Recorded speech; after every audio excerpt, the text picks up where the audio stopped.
1 Coríntios capítulo 11, nós vamos ler a partir do versículo 17. Deixa eu fazer uma pequena observação aqui. Vocês vão perceber que no nosso estudo, como estamos estudando a carta de Paulo aos Coríntios, 1 aos Coríntios, a gente saltou do 10, 22 para 11, 17, não é? E você vai me perguntar, pastor, pulou por quê? Estava com medo da doutrina? Não. Porque de 23, 10, 23 até 33 são aplicações de Paulo sobre o que a gente já estudou que se repetem, né? Então, assim, para fins de estudo, se nós estivéssemos tendo um tempo de estudo, e exposição somente, valeria a pena, óbvio, conversar sobre essa porção. Mas para que o sermão não se torne repetitivo, eu falo de novo de coisas que já foram abordadas, porque ele vem fazendo uma síntese mais ou menos de tudo que ele já falou. Eu saltei. E o 11, do versículo 2 até o versículo 16, é um texto muito complicado no que tange ao grego. Por que eu falo isso? Porque não há consenso quanto a alguns termos usados por Paulo neste capítulo. Então, para estudo, legal, eu posso trazer todas as possibilidades e interpretações desse texto, seria maravilhoso.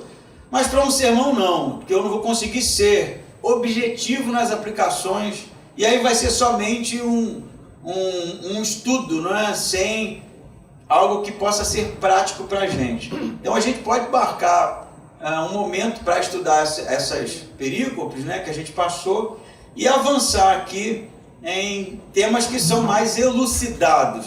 Então, não sei se vocês estão me entendendo. Não quer dizer que ninguém sabe o que acontece no capítulo 11.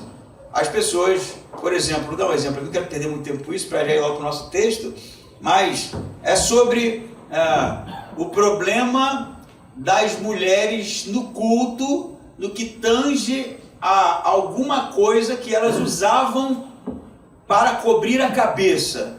Acho que a maioria aqui, crentes de longa data, conhece o texto. O problema está aqui, não se sabe se é véu, como algumas denominações fazem, porque o termo usado por Paulo pode ser também sobre cabelo preso, como também pode ser sobre o cabelo cortado. Aí não se conhece a cultura do lugar do que tange essa questão. Então não vai ser algo muito assertivo, E vir para cá para frente para dizer coisas que eu não tenho certeza. É melhor que a gente marque para uma outra data e tenhamos certeza juntos, Acho que todo mundo entendeu. Então não estou pensando o texto não, tá? O pastor pregou aí só porque ele quer mandar a letra para alguém, O pessoal às vezes pensa isso. São textos que a gente precisa sentar depois e conversar, porque não são textos fáceis para um sermão e sim para um estudo, todo mundo me entendeu. Então vamos ao que interessa. Capítulo 11, versículo 17. Vou ler aqui, vocês acompanham aí com as suas Bíblias. Entretanto, não vos elogio nesta instrução que vos dou agora, pois as vossas reuniões causam mais mal do que bem. Porque, em primeiro lugar, ouço dizer que há divisões entre vós, quando vos reunis como igreja, e em parte acredito nisso. E é até necessário que haja divergência entre vós, para que os aprovados se tornem manifestos em vosso meio. Portanto, quando vos reunis no mesmo lugar, não é para comer a ceia do Senhor. Pois quando comeis, cada um toma antes a sua própria refeição. Assim, um fica com fome e o outro se embriaga. Será que não tendes casa onde comer e beber? Ou desprezais a igreja de Deus e envergonhais os que nada têm? Que vos direi? Irei vos elogiar? Não, nisso não vos elogio, pois recebi do Senhor o que também vos entreguei. O Senhor Jesus, na noite em que foi traído, tomou o pão, e depois de ter dado graças, o partiu e disse: isto é o meu corpo que é dado por vós. Fazei isto em memória de mim.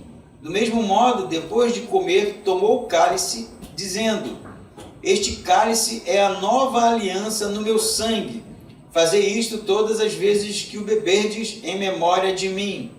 Porque todas as vezes que comerdes deste pão e beberdes do cálice, proclamais a morte do Senhor até que ele venha. Por essa razão, quem comer do pão ou beber do cálice do Senhor de maneira indigna, será culpado de pecar contra o corpo e o sangue do Senhor. Examine, pois, o homem a si mesmo, e dessa forma coma do pão e beba do cálice. Pois quem come e bebe sem ter consciência do corpo do Senhor, come e bebe para a sua própria condenação.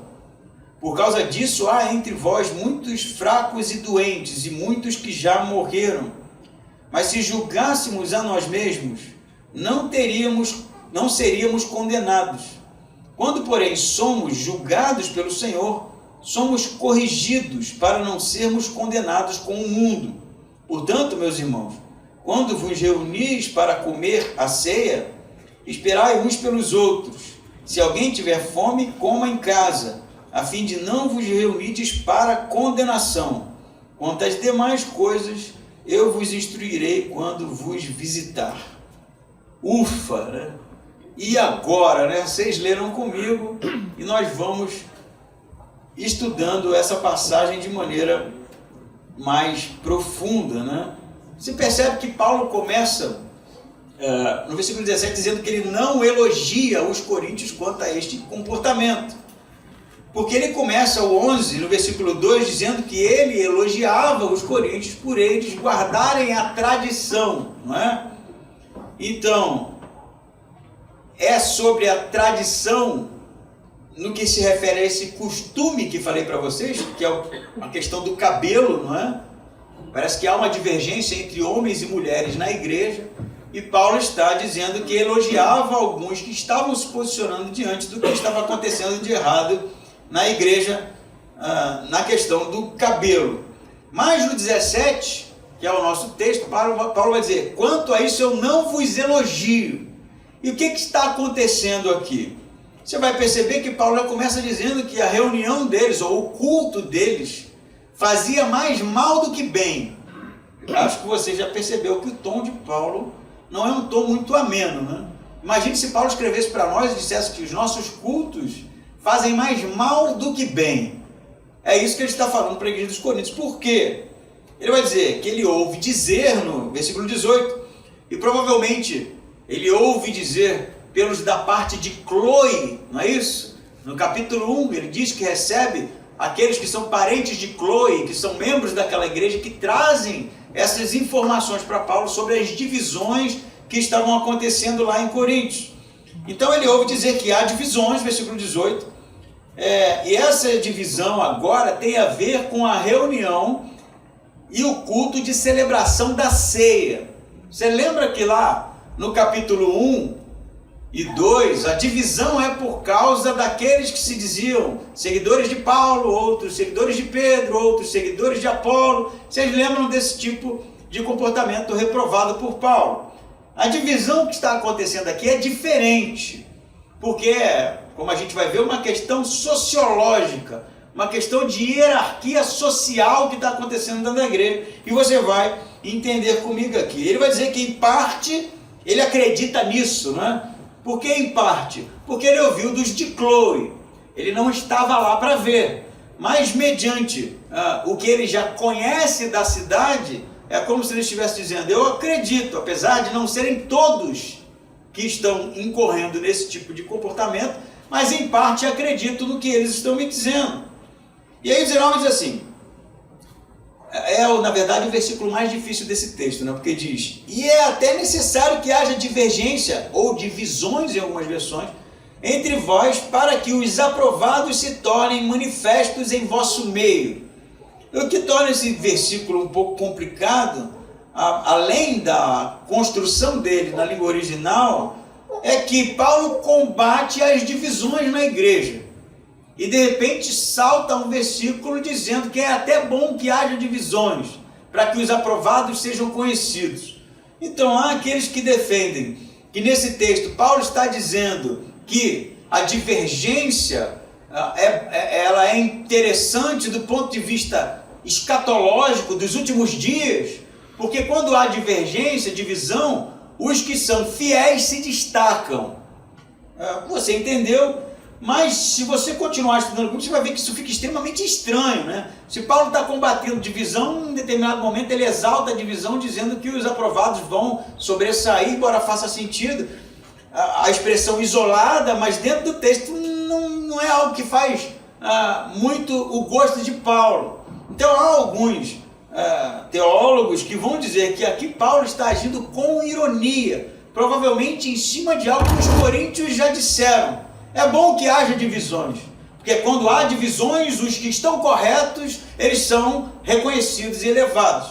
Então eu fico com essa escola, né, que defende que nesse momento, assim como Paulo fez em outros textos, ele traz afirmações dos coríntios, né, expõe e combate. Provavelmente ele está fazendo a mesma coisa, dizendo que há divisões, que é reprovável, e agora ele usa um tom de ironia, como vocês dizem, é importante que haja divisão para que os certos sejam reconhecidos, e agora ele vai entrar na ceia reprovando completamente o comportamento deles. Ele vai dizer assim no 21, pois quando comeis a ceia, ou na verdade, pois quando comeis, cada um toma antes a sua própria ceia ou refeição.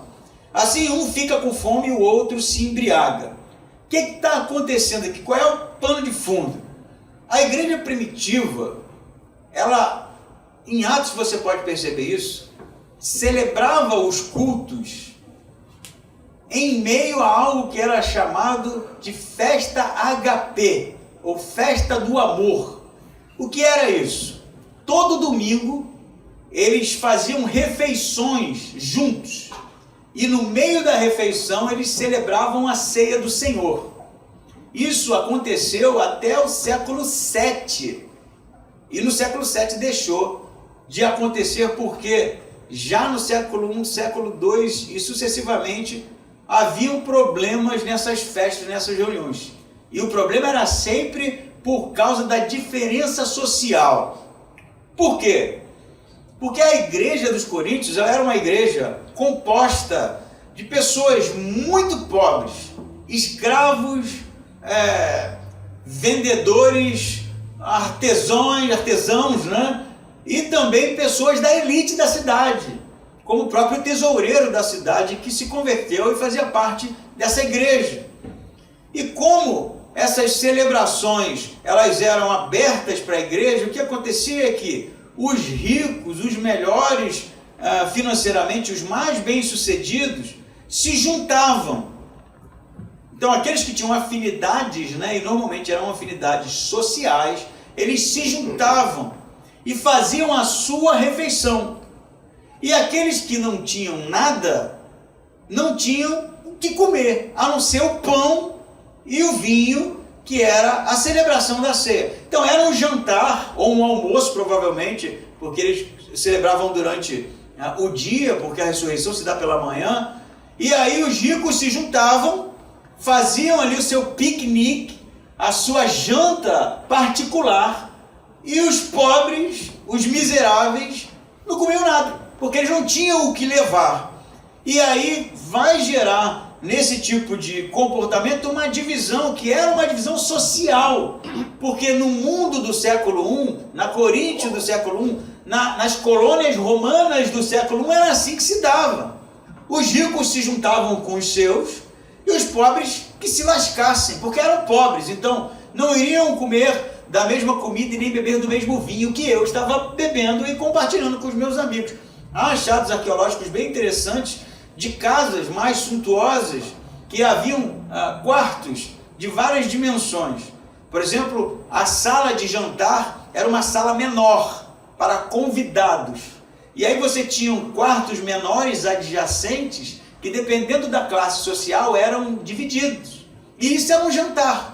As pessoas se juntavam no quarto menor, comiam a melhor comida, as maiores porções, os melhores vinhos, e iam acomodando os pobres de acordo com a sua classe social nos quartos menores. Isso estava acontecendo na igreja. Desse jeito, os ricos comiam, se fartavam, Paulo vai usar a expressão aqui, uns passam fome, outros se embriagam, né? E a ideia de se embriagar aqui não é necessariamente que as pessoas ficavam bêbadas na igreja, mas ele quer gerar um contraste. Enquanto uns comem, né? E aí a ideia do pão, somente o que sobra, outros se empanturram de comida dentro da igreja, gerando o que Paulo vai dizer, vai chamar de divisão. Perceba que ele diz assim, no 21, ou melhor, no 22, será que não tendes casas onde comer e beber? O que Paulo está falando, vocês não têm a casa de vocês? Ele está falando para os de cima, né? Para os ricos. Vocês não têm a casa de vocês? Vocês não têm como comer a refeição que vocês quiserem na casa de vocês? Por que vocês estão fazendo isso na igreja? E a pergunta aqui não é somente, você tem casa para comer? Come em casa, né? Que coma em casa. Não é isso que Paulo está dizendo. Paulo está dizendo, vocês têm casa para comer. E a pergunta é retórica aqui, porque eles tinham. E aí ele vai humilhá-los no sentido de mostrar realmente a realidade, que é o seguinte, as duas perguntas juntas aqui, 22, será que não tendes casas onde comer e beber? É óbvio que tinham, né? Ou desprezais a igreja de Deus e envergonhais os que nada têm? Então Paulo está dizendo assim, vocês têm casa para comer, porque vocês têm comida para levar, mas por que vocês vão fazer isso na igreja? Será que vocês estão querendo envergonhar a igreja? Vocês envergonham os que nada têm, humilham os que nada têm e desprezam o corpo. Entenderam aqui? Então, é óbvio que numa cultura social como a cultura do primeiro século, em que esse comportamento era normal, então percebeu, para a gente está soando, caramba, né? Que igrejinha, né? Já tinham as divisões, já tinham os problemas dos dons espirituais que a gente vai avançar e vai compreender, e ainda tinha isso, né? O rico come, junta com os seus, se farta, e aqueles que nada têm, inclusive aqueles que chegavam mais tarde, que eram escravos, por exemplo, empregados de um submundo, né? Empregatício, que poderiam chegar mais tarde, chegavam lá e não tinha nada, já que era uma festa, né? Não comiam nada. Então isso era uma questão super normal no mundo fora da igreja, que estava dentro da igreja. Então as palavras de Paulo para nós, do Ocidente, soam no mínimo assim, caramba, que coisa, né? Mas as palavras de Paulo para essa igreja é como um raio caindo do céu, porque está mexendo em uma estrutura já definida. Vocês estão entendendo isso? Era algo normal, gente. E as pessoas não viam problema nenhum que continuasse normal dentro da igreja. Então as palavras de Paulo aqui, a reprovação de Paulo, ela vem rasgando com a cultura do tempo dele, rasgando com a hierarquia social do tempo dele, rasgando com os costumes, colocando em xeque esse tipo de comportamento, porque o chão embaixo da cruz é igual para todo mundo. E era isso que Paulo esperava da igreja, que todo mundo, que todos os crentes, independente da classe social, comungassem da mesma fé, participassem do mesmo pão, fossem o mesmo corpo, estivessem em unidade, não que houvessem diferenças sociais. Eu acho que você já me entendeu. Ele conclui aqui no 22, ou desprezais a igreja de Deus e envergonhais os que nada têm, que vos direi? Irei elogiar-vos? Não, nisso não vos elogio. Ah, pastor, mas na nossa igreja não tem esse negócio, né? Que é um pãozinho pequenininho ali, né? Pão de forma do Cheetos ali, que não tem casca, né? Suco de uva Maguari, todo mundo pega o seu copinho e não tem esse problema. Mas se você for analisar mesmo, embora o problema acontecesse durante a ceia, havia realmente um desprezo dos ricos pelos pobres da igreja. Era desprezo, é isso que Paulo fala. Ou desprezais a igreja de Cristo. E aí eu estava essa semana vendo um vídeo que me mandaram de um cara falando, não sei se ele era o pastor da igreja, mas era uma estrutura enorme, um galpão, sabe essa estrutura mais moderna de igreja, né? Que é um anfiteatro assim, bem grande, um galpão bem grande, com um telão enorme e um palco bem grande, vocês sabem como é, né? E ele fez o vídeo para mostrar as cadeiras VIPs. Ele fala assim, aqui são os lugares VIPs, você pode ser um VIP. E aí ele fala, tem um banheiro exclusivo para vocês. Aí mostra, né, um banheirão, uma área de refeição exclusiva para aqueles que eram VIP, e provavelmente era sobre pagarra, né? E eu vi aquilo e falei, cara, não é possível, isso deve ser algum evento, né? Porque evento tem isso, tem lugar VIP e lugar que não é VIP. Mas para mim é tristeza não. Isso está sendo bem comum. E aí vi um vídeo de um comediante cristão, um rapaz que faz uns vídeos engraçados, que eu não sei o nome, né? Que ele é um crente, está sempre metido em alguma história engraçada, entrevista de emprego. Não é o pastorzão não, o pastorzão já se desviou, né? É um outro rapaz. E aí ele contou uma história bem interessante. Ele fala que foi a uma igreja, né? E não disse o nome, mas chegou tarde. Se atrasou, e aí ele foi entrando quietinho, a igreja cheia, né? E aí uma pessoa da igreja falou, fulano, vem cá, vem comigo. Aí pegou ele pela mão e botou ele lá na frente depois de uma divisão nas cadeiras de frente para o palco. Aí ele pensou, caramba, que bom, né? Porque eu cheguei atrasado, eu ia ficar sem lugar lá atrás. Mas ele diz, eu comecei a olhar para o lado e comecei a ficar constrangido, porque eu cheguei depois e tinha gente em pé. E aí ele percebe que aquele lugar é o lugar dos artistas, dos ricos, dos socialmente mais relevantes. Então ele levanta e sai. E ele vai dizer que, tudo bem, né? Pode ser logisticamente uma coisa interessante, mas do ponto de vista da unidade da igreja, isso é divisão. E aí eu vou mais. Ele foi, eu acho, bem generoso nas palavras dele. Tiago diz assim, Tiago capítulo 2 diz assim, se vier um rico na igreja de vocês com anéis de ouro, aquele que oprime vocês, ele está falando do rico não crente, né? E vocês colocarem ele no melhor lugar, vocês não estão agindo segundo os preceitos malignos. É a expressão que Paulo fala, malignos. E o que Paulo está combatendo aqui é a mesma coisa. Não tem maior nem menor, não tem melhor nem pior, não há mais judeus nem gentios, nem gregos, nem romanos, nem homens, nem mulheres, nem livres, nem escravos, todos são pecadores debaixo da cruz. E se alguma maneira, ou se de alguma maneira, ou em algum momento nós chegamos a pensar que porque temos mais tempo na igreja, porque temos mais conhecimento do que outros, ou se porque somos socialmente mais destacados do que outros, temos direitos maiores, melhores do que os mais simples, esses são preceitos malignos. Malignos. Anote isso, porque embaixo da cruz todos são iguais, todos são pecadores que carecem da misericórdia de Deus.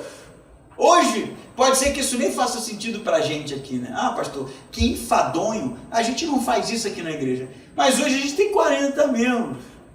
É fácil. E amanhã, se Deus quiser, e a igreja crescer, que a gente esteja realmente atento e entenda que os mais simples, os mais pobres, os mais humildes, os mais frágeis são tão amados por Deus quanto nós. Tão amados por Deus quanto nós. Por isso somos um único corpo. Aqueles que foram salvos pela misericórdia, porque somos todos pecadores. Amém? Amém. Abomine esse negócio. Igreja VIP é lá no inferno que ela vai ficar. Porque no céu não tem esse negócio de VIP não, meu amigo. Mas não é VIP. Nem os apóstolos eram VIPs, né? Tá bom. Avançando aqui. E aí Paulo vai, do 23 ao 26, trazer à mente dos coríntios o que significava a ceia do Senhor. É um texto que a gente usa, né? Quando a gente celebra a ceia. Toda vez que celebramos a ceia, a gente lê esse texto, né? Por que não os do Evangelho? Porque os Evangelhos também têm a narrativa da ceia, né? E o de Paulo, né? não é uma questão de um ser melhor do que outro, mas porque no texto de Paulo tem uma aplicação direta para a igreja, demonstrando como era, não é? Nos evangelhos é uma narrativa dos acontecimentos. No texto paulino é realmente como deve ser, não é? Porque a igreja estava fazendo errado. E é o que ele diz assim, vamos ler de novo aqui, 23. Pois recebi do Senhor o que também vos entreguei. A primeira coisa aqui, né? Paulo diz que recebeu. E aí, alguns vão dizer que, como ele diz, recebi do Senhor, Paulo não está se referindo a uma tradição que ele tenha sido receptor por parte dos apóstolos. Alguns vão defender que Paulo está dizendo que o que ele vai ensinar agora, ele recebeu de Jesus, do próprio Jesus. Porque Paulo vai dizer que o evangelho a ele ensinado não foi ensinado por homem algum, e sim por Cristo através de uma revelação. Então isso vai fazer com que alguns defendam que o que Paulo está ensinando agora foi algo dado diretamente de Jesus para Paulo. A questão é que a expressão recebi, do grego paralambano, tem o significado de algo que é passado de homem para homem, de um para outro. É até uma espécie de semitismo que realmente tem o significado de tradição mesmo. Quem ensinou primeiro foi Jesus, ensinou para a igreja, não é? E a igreja, liderada pelos apóstolos, continua ensinando esta última refeição com Jesus. E Paulo, quando tem com os apóstolos, provavelmente recebe este ensinamento que tem origem em Jesus, que tem origem no Senhor. Por isso que ele diz, o que recebi do Senhor, eu também passei para vocês. Então, percebam que o paralambano aqui, o receber e passar adiante, é algo que não era para cessar nos coríntios, ou mesmo cessar naquela geração. Era algo que deveria ser passado adiante. A ceia do Senhor é um ensinamento direto de Jesus, que precisa ser, segundo o apóstolo Paulo, passado adiante até a vinda de Cristo. Amém? Mas vamos ver os significados. Perceba que, isso aqui é um aspecto interessante também. Não é, e Jesus tomou o pão, né? Ou pegou o pão, partiu e disse, esse é o meu corpo, tomou o vinho e partiu, não. A tradição é essa aqui, ó. Na noite em que foi traído, isso marca muito isso aqui. Porque a igreja, há 2000 anos, se reúne e celebra a ceia. E a ceia, ela é aberta com as palavras, e na noite em que foi traído. Por quê? Porque Paulo quer que a igreja se lembre que Jesus foi traído por um dos seus. E por causa da traição de um dos seus, ele é condenado e crucificado. E ressurge dos mortos depois para a nossa salvação. Mas que fique claro que esta refeição se deu por causa das nossas transgressões. E Judas ali, o traidor, ele tem uma tipificação de todo pecador. Embora eu não tenha traído Jesus como Judas, a gente traz Jesus quando nós somos infiéis a Ele, quando nós nos afastamos dEle, quando nós relegamos o nome de Cristo a nada, quando nós tratamos a igreja de Cristo com desprezo, como a igreja estava fazendo, na noite que foi traído, que isso fique bem claro, e que vocês se lembrem disso sempre, não é? O Senhor também, ou melhor, pois recebi, né, o que o Senhor também o que o Senhor me deu e eu vos entreguei. O Senhor Jesus, na noite em que foi traído, tomou o pão e depois de ter dado graças, o partiu e disse, isto é o meu corpo que é dado por vós, fazei isto em memória de mim. Pois então, há aqui algumas interpretações, aqui tem que ir com calma, né? Porque alguns vão dizer que quando Jesus diz, pega o pão e diz, este é o meu corpo, que acontece um milagre e que o pão se torna o corpo de Jesus, literalmente se torna o corpo de Jesus. Esses que defendem essa interpretação, inclusive, vão dizer para não mastigar, no caso a hóstia, né? é para pôr no céu da boca e esperar ela dissolver, porque se você mastigar, você está mastigando o corpo de Cristo. Isso é chamado de transubstanciação. Outros, como os reformadores, que vão interpretar com Martinho Lutero, de que não há um milagre aqui, é óbvio que não há, o pão continua sendo pão, o vinho continua sendo vinho. Mas Jesus está nos elementos, ele não se torna o corpo de Cristo, mas Jesus está presente no pão e presente no vinho. Isso é chamado de consubstanciação. E há também uma dissensão de um reformador suíço chamado Zwinglio, o nome é feio, né? Mas o Zwinglio diz, não é nada disso. Não tem Jesus presente em nenhum aspecto desse, nem no pão, nem no vinho, nem na celebração. É só uma memória de Jesus. Porque ele diz fazer isso em memória de mim. Tá bom, pastor. Mas qual é o certo?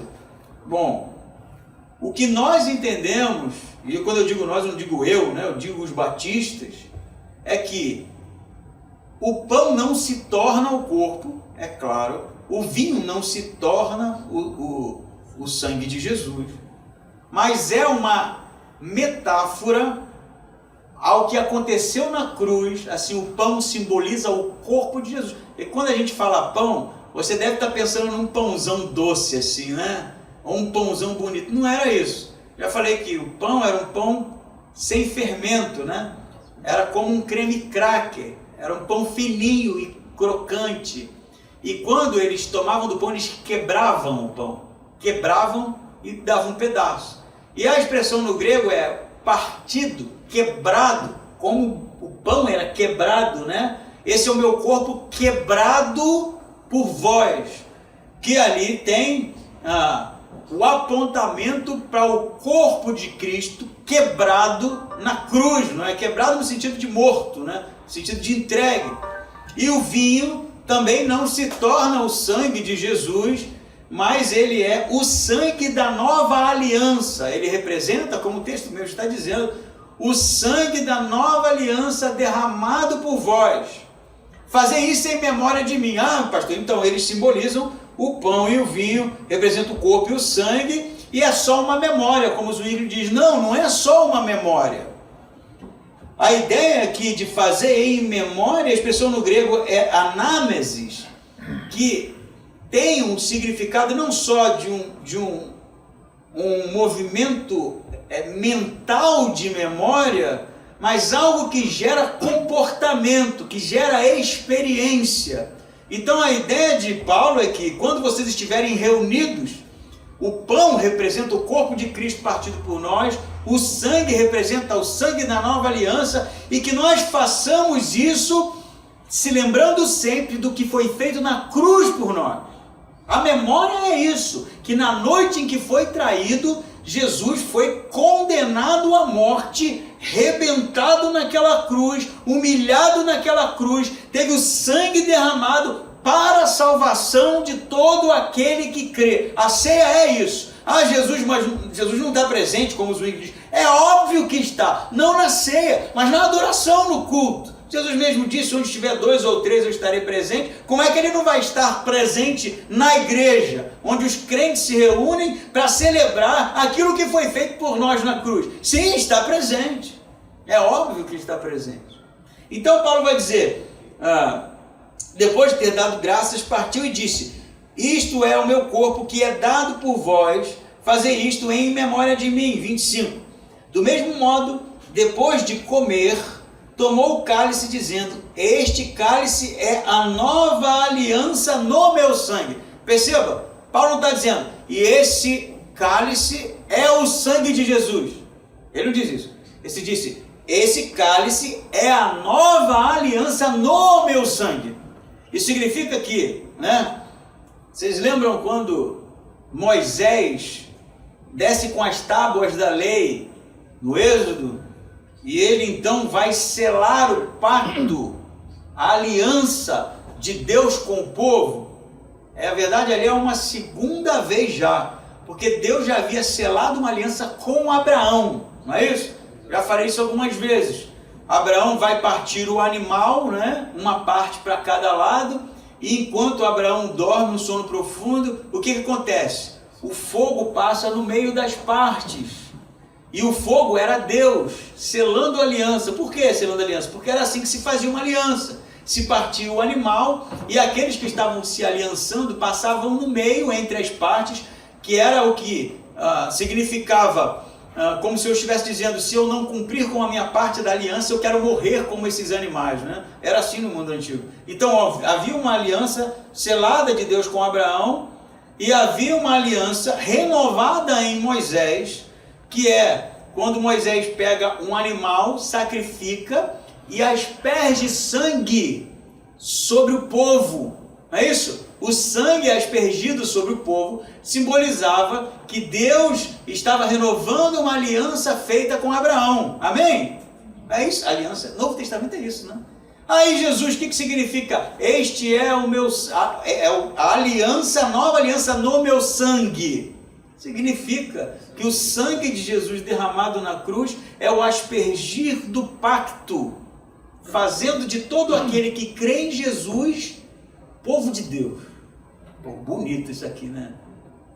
Amém ou não amém? Amém. Amém. Amém. Esse é o meu sangue, é a nova aliança no meu sangue. Jesus morre para renovar a aliança, é a nova aliança. Deus está aliançado com todo aquele que está sob a cruz de Cristo, sob o sangue de Cristo, sob a morte e ressurreição de Jesus.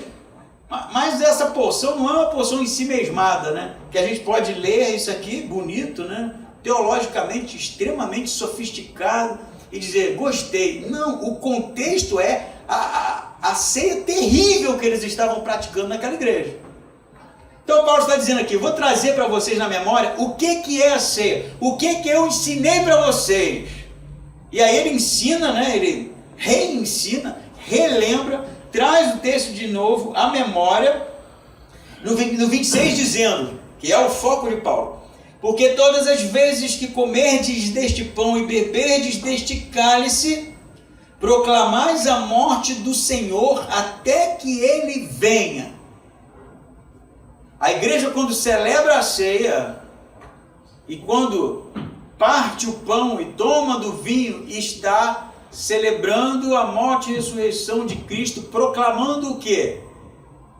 O Evangelho, as boas novas, é uma proclamação do Evangelho, não é uma memória.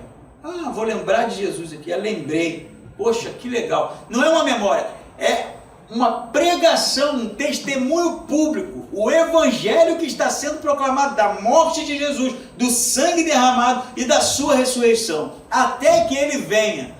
E aí Paulo vai dizer, é isso que vocês estão fazendo? Quando vocês se juntam para comer, e uns se embriagam e outros passam fome, é isso aqui que está acontecendo na igreja? Não é, né? E aí vem a parte mais, eu penso, tensa do texto. 27. Por esta razão, quem comer do pão ou beber do cálice do Senhor de maneira indigna, será culpado de pecar contra o corpo e o sangue do Senhor. Então, meu amigo, eu já vi muita gente pregando isso aqui, tentando amenizar o que Paulo está dizendo aqui. Aí tentam suavizar. Não, não é bem isso. É bem isso mesmo que Paulo está dizendo. A palavra indigna aqui é anáxios. É alguém que realmente se comporta de uma maneira vexatória, que humilha, que expõe. Porque era isso que eles estavam fazendo. O indigno aqui não é sobre eu fazer uma análise, que Paulo vai dizer depois no texto, para fazer uma análise, né? E julgar se eu sou digno ou não de participar da ceia. Porque se for isso, e você pegar o pão, você é um hipócrita. Quem que vai ser digno? Ah, não, fiz análise aqui, eu posso, né? Quem aqui é digno? Levanta a mão, por favor. Ah, tu só ameaçou, mas voltou, né? Não foi só coçar o nariz, né? Ninguém vai fazer. Então não é isso que Paulo está dizendo, né? A ideia aqui de ser indigno é ser alguém que despreza o corpo. Despreza o corpo. E o corpo é a igreja. Você vai perceber que na exposição de Paulo você tem o pão, que simboliza o corpo de Cristo, o vinho, que simboliza o sangue de Jesus derramado, e você vai ter o corpo, uma expressão isolada dos outros dois, que significa a igreja que se reúne. Porque eles estavam desprezando a igreja, Paulo já disse isso no início. Então todo aquele que despreza a igreja, que se comporta de maneira a deixar, né, perceptível que a maneira com que ele olha para a igreja, que é composta daqueles que foram amados por Jesus, porque Jesus morre naquela cruz para salvar essa igreja, e despreza essa igreja, é um comportamento indigno. E o que acontece com esses que desprezam o corpo? Paulo vai dizer: será culpado de pecar contra o corpo e o sangue do Senhor. Então não é pecado de culpado de pecar contra a ceia. É como se Paulo estivesse dizendo assim, ó, existem aqueles que foram os culpados pela condenação, que trabalharam ativamente para a morte de Jesus, não é sobre sermos pecadores e por causa do meu pecado Jesus foi para a cruz, embora isso seja um ponto teológico importante dentro do Evangelho. São aqueles que se organizaram para que a morte de Jesus e condenação acontecesse, como foi o caso dos escribas e fariseus, né? Jesus está dizendo que, Paulo está dizendo que desprezar a igreja, desprezar o corpo de Cristo, é se colocar do lado desses. Entendeu isso? O desprezo pelo corpo de Cristo, a igreja, é se colocar do lado daqueles que condenaram Jesus à morte. E aí que ele diz mais? Ele vai dizer mais, né? 28. Examinai, pois, o homem a si mesmo, e dessa forma coma do pão e beba do cálice. Que exame é? Não é o exame que eu falei, será que eu sou pecador? Porque aí lascou, ninguém vai. Mas é o exame deles, do tipo de comportamento que eles estavam praticando. Examine-se. Você realmente está celebrando o corpo e o sangue de Cristo? É isso que vocês estão fazendo? Se você não está de acordo com o que eu estou dizendo aqui, você precisa mudar. Porque você está se colocando do lado de lá da linha, do lado daqueles que condenaram Jesus. E ele continua no 29. Por que isso? Eu estou fazendo questão de salientar, porque senão a gente entra naquela vibe assim, ó, hipócrita. Examine a si mesmo. Se você estiver em pecado, não celebra a ceia. Se você estiver vacilado durante a semana, não celebra a ceia. Se você fechou o motoqueiro, não celebra a ceia. Isso é uma hipocrisia sem tamanho, né? A ceia é para pecadores, pô. Pecadores que foram lavados e remidos no sangue de Cristo. E o contexto aqui da análise é sobre o comportamento que eles estavam incorrendo. Então, que tipo de comportamento Paulo exige de você? Você seja um com o corpo, uma unidade com o corpo. E que tipo de análise você precisa fazer, segundo o texto? Eu desprezo a igreja? Eu desprezo os meus irmãos? É isso que você tem que fazer. Se você chegar à conclusão que sim, realmente eu tenho desprezo por alguns lá, então você precisa mudar. Porque esse comportamento é reprovável e carece do juízo de Deus. Isso que Paulo está dizendo. Então, para a gente não entrar numa vibe de hipócrita, né? Pecadores não tomam a ceia. Eu venho de uma igreja muito grande, né? Hoje em torno de 1.500 membros. Na época que eu estava no Rio, 1.200. E aí os bancos eram enormes, aqueles bancos de madeira, né? Das antigas, né? Hoje tem cadeira bonitinha, mas antes eram aqueles bancões assim, de madeira, uma nave bem grandona. E aí a gente sentava aqui e via os diáconos, né, servindo a ceia, aí um não pegava. Aí a gente, viu, fulano não pegou, deve estar em pecado, né? Hipocrisia, né? Tadinho, não pegou a ceia. Vai saber o motivo, mas o julgamento era automático. Eu que peguei não estou em pecado não, né? Mas ele que... Se namorasse então, lascou. Isso aí já era, né? Virava fofoca. Isso não é o que o texto está dizendo, não. O texto está dizendo que aqueles que celebram a ceia são aqueles que estão debaixo do pacto, da aliança, que eles são pecadores, foram salvos e remidos no sangue de Cristo. A análise que precisamos fazer é se realmente olhamos para a igreja com os olhos certos. Tornando a dizer, o corpo por qual Cristo morreu e deu a sua própria vida. Precisamos amar a igreja, ser um com a igreja, defender a igreja e não julgá-la, né? Ou sermos juízes que se acham melhores, mais santos, mais privilegiados ou algo do tipo. É isso que o texto está dizendo. Por isso eles precisam se examinar, não é? Perceba que ele diz, examine-se, pois o homem é a si mesmo, e dessa forma coma. É um convite para participar, não é um convite para abandonar, né? Se tem um comportamento reprovável, como Paulo está dizendo, que ele seja abandonado. 29. Pois quem come e bebe sem ter consciência do corpo do Senhor, come e bebe para a sua própria condenação. Então, fazendo jus ao que eu já falei aqui, quem celebra a ceia sem ter consciência do corpo, que é a igreja, porque consciência aqui é discernimento, né? Algumas versões estão até assim, não tem discernimento. Por que discernimento? Porque a pessoa tem que entender que ela está celebrando a morte de Jesus para que realmente haja uma unidade na igreja, para que a igreja seja ou uma, ou uno. E quando eu desprezo, quando eu me relaciono de qualquer jeito com as pessoas, como é que eu estou celebrando o corpo? Que corpo é esse? Não tem corpo, né? Se o corpo é uma unidade no texto, o corpo de Cristo aqui não é o corpo na cruz, é a igreja por qual Cristo morreu, precisa ser uma. Percebe? Então a pior hipocrisia que pode acontecer é eu pegar do pão e do cálice, sendo que eu não tenho relacionamento com as pessoas, sendo que eu desprezo alguns, não falo com outros, né? Humilho outros, esse tipo de coisa. Isso é, na verdade, condenação para si mesmo, porque você está realmente desprezando, como Paulo já falou, eu já repeti tantas vezes, aquilo por qual Cristo morreu. Amém? Amém.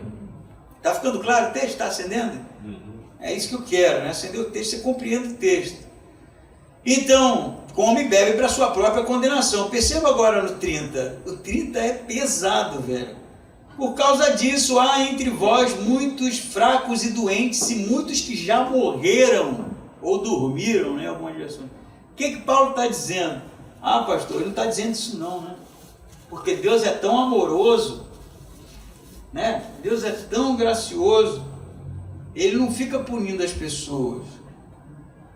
Deus é amoroso, é gracioso, mas ele educa os seus, ele corrige os seus. E não adianta tentar forçar esse texto para dizer, os que já morreram e estão doentes são aqueles que não comiam nada na celebração, porque o pessoal não dava comida para os pobres. Não é isso aqui não. Paulo deixou bem claro que aquele que despreza a igreja, ele está desprezando o corpo, está trazendo juízo para si, não é isso? Bem claro o texto. E agora ele fala, é por causa disso, por causa do comportamento de vocês, por causa do desprezo de vocês pela igreja, que muitos dentre vós estão doentes, e outros já morreram. Você sabe o que Paulo está dizendo? Que Deus estava pesando a mão, amigo, na igreja. Porque esses crentes aqui estavam tratando a igreja como qualquer coisa, desprezando, humilhando os simples, humilhando os pequeninos. E aí o que Deus vai fazer, segundo Paulo? Põe a mão. Não é um juízo para condenação eterna, mas é uma disciplina. Engana-se a gente se a gente aborda um evangelho que pensa somente a parte do amor, que não pune, não é? Que não julga, que não corrige, é um amor que tolera qualquer coisa, e você pode viver do jeito que você quiser, que Deus sempre tolera isso e deixa a igreja, por quem Cristo morreu, ir para as cucuias, não é? Você pode meter heresia na igreja, você pode falar mal das pessoas, você pode tratar as pessoas de qualquer jeito, você pode julgar a igreja de qualquer jeito, você pode xingar o pastor, pode fazer, no final está tudo bem. É isso que Paulo está dizendo aqui? Não. Não é isso, não é isso. Vou falar aqui como um bom carioca, a igreja não é brinquedo, a igreja não é qualquer porcaria. A igreja não é reunião de um bando de gente, não. A igreja é composta pelos salvos, por Jesus, por quem Jesus deu a própria vida. A gente precisa entender isso, e que isso seja uma memória constante. Cada um de vocês que estão sentados aqui foram alvos específicos do amor de Deus. Pecadores, terríveis pecadores, mas que Deus entrega o único filho naquela cruz por nós, por amor. Isso é de valor, Isso é especial para Deus, isso representa muita coisa e não pode ser tratado de qualquer maneira, não. Não é tratado de qualquer maneira a igreja, a gente embora, né? Como se ela fosse diferente de toda. A igreja de Cristo, verdadeira igreja de Cristo, não pode ser tratada de qualquer jeito, porque Jesus morreu por ela. E quando a gente despreza a igreja, despreza a obra salvífica, despreza o alvo do amor de Deus, despreza aqueles por quem Cristo morreu e entregou a sua vida. E aí o que Deus vai fazer? Não, com a minha igreja ninguém vai mexer, com a minha igreja ninguém vai bagunçar. E aí o que ele faz? Ele vai e põe a sua mão. E aí corrige, meu amigo. Estar debaixo da correção de Deus é bom, que a gente conserta os erros, né? Mas ao mesmo tempo traz sofrimento, traz angústia. É isso mesmo. E não adianta suavizar, não adianta achar que é outra coisa. Então vai ter que rebolar nesse versículo aqui, nesse capítulo aqui, para me mostrar que é outra coisa, porque é isso mesmo, é juízo. A terceira parte desse texto é o juízo de Deus, no sentido de corrigir um comportamento reprovável na igreja, que estava expondo a igreja publicamente, que estava dividindo a igreja, que estava acabando com a igreja dos Coríntios.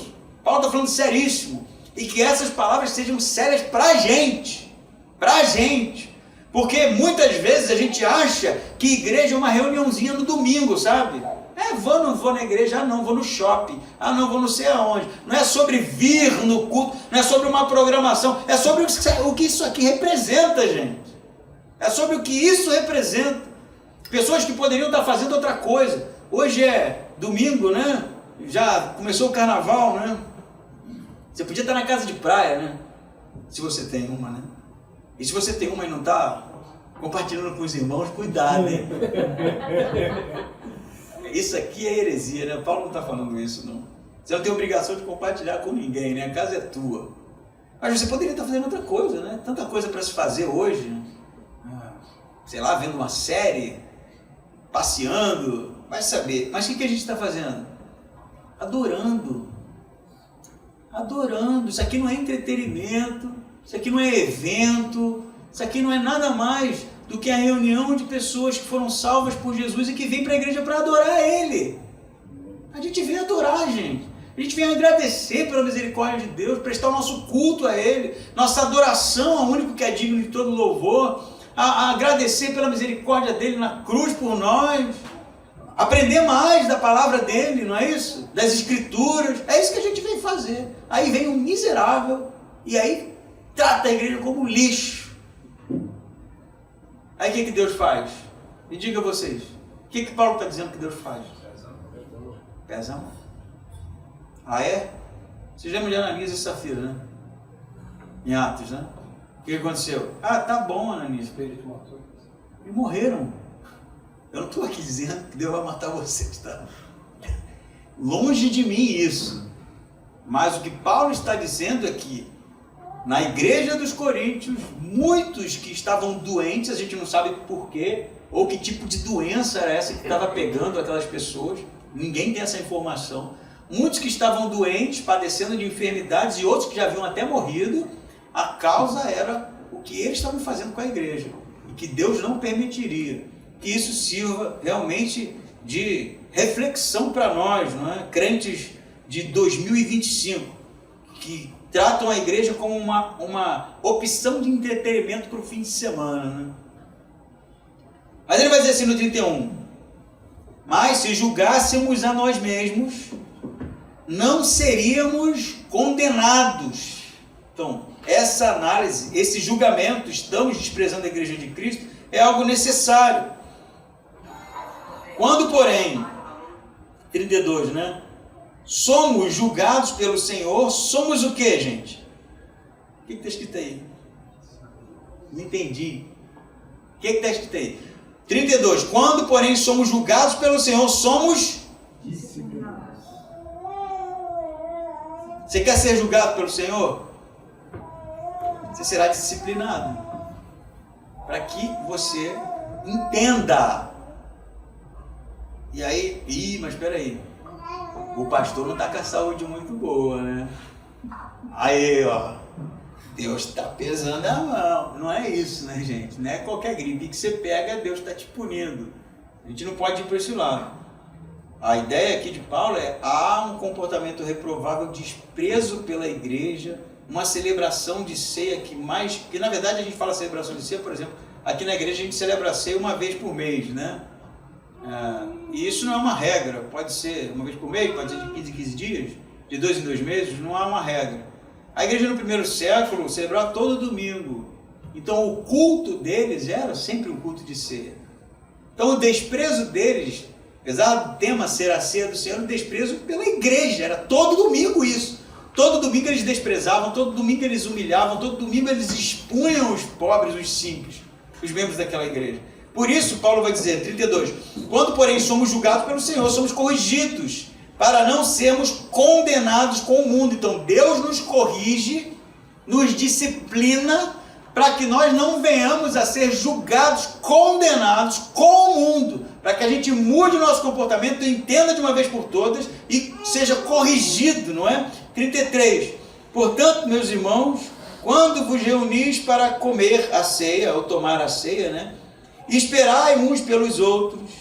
Se alguém tiver fome, coma em casa, a fim de não vos reunides para a condenação. Perceba que você lê aqui, tem fome. O Paulo não está dizendo isso aqui, ó. Os ricos precisam levar um banquete para todo mundo, né? Todo mundo tem que comer igual. Ele não está dizendo isso. Ele está dizendo: coma na sua casa. Você está com fome?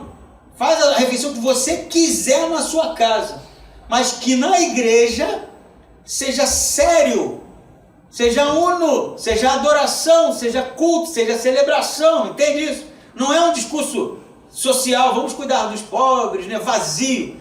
É a ideia de todos serem tratados iguais dentro do corpo. Está com fome, quer fazer um banquete, faz na sua privacidade.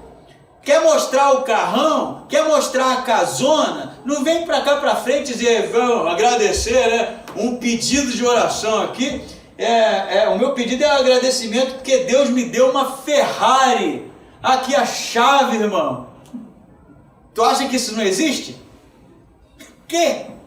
Tu acha que não existe? Existe pra caramba. O cara vai lá, a pessoa vai lá só para obter o reconhecimento de que ele é socialmente muito mais bem resolvido do que você.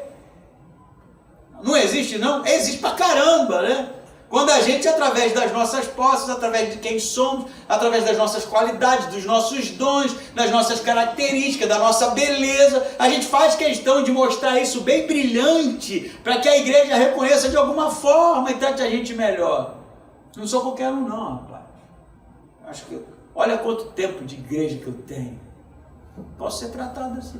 Que tipo de discurso é esse, gente? Você pode ser o membro fundador dessa igreja. Você é igualzinho àquele que entrou hoje por essa porta. Igualzinho. Que direito você tem? O mesmo de todo mundo. Direito à misericórdia de Deus, se Ele assim o permitir. Amém? Amém. Por isso vocês comam em casa. Porque na igreja, no culto, é lugar de celebração, de adoração.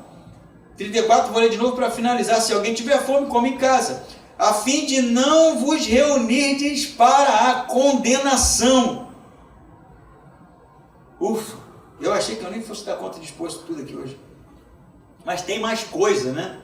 Que Paulo diz assim, quanto às demais coisas, que tem demais coisas para serem tratadas ainda, eu vos instruirei quando vos visitar. Amém? Amém. Amém. O que eu vou dizer, né? Que Deus tenha misericórdia de nós, pecadores, falhos, com uma mente terrível para julgar os outros, com uma análise da realidade comprometida, porque achamos que somos melhores, né? Que Deus tenha misericórdia de nós. E que, se for necessário, a mão de Deus para nos corrigir, para que a igreja fique saudável. Amém. Amém.